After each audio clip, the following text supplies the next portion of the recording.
Nous avons vu quelles étaient les caractéristiques incorruptibles de la vie du Seigneur, Jésus, car la valeur réelle de la vie, la valeur réelle du service, dans l'optique de Dieu et du ciel, sera fonction des valeurs qui étaient les siennes.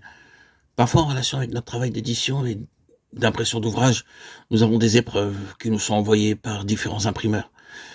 Et récemment, j'en ai reçu certaines avec soit des corrections dans des marges larges ou dans des marges étroites, tandis que ces pages étaient sur mon bureau, elles me faisaient penser à certaines choses. Que pouvons-nous avoir dans une marge?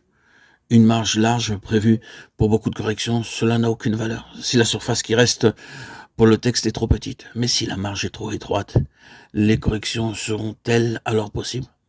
Oui, il est nécessaire qu'il y ait des corrections dans nos vies et dans notre service. Alors se posera la question de la largeur des marges et de ce qui pouvait être écrit dans ces marges.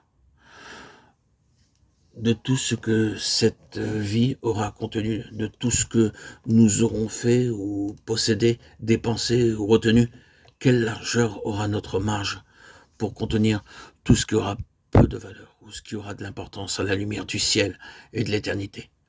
C'est une affaire très sérieuse, et c'est sûrement une manière de nous faire voir son importance et considérer tout cela très sérieusement.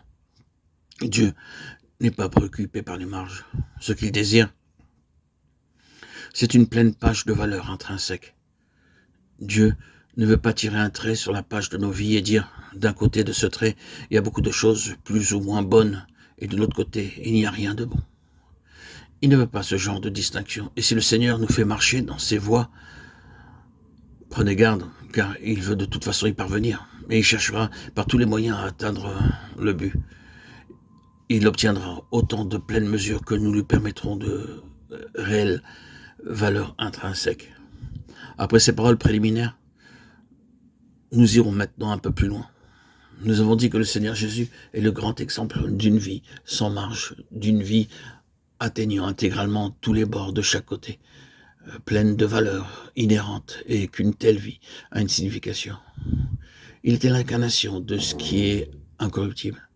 La vie et l'incorruptibilité étaient incarnées en Jésus-Christ, dans une nature humaine, car il était l'homme selon la pensée de Dieu. Mettons de côté sa déité, sa divinité. Cela ne servira à rien de discuter sur tout cela. Étant Dieu et vraiment Dieu, il n'y a pas lieu de discuter ou d'argumenter de l'incorruptibilité.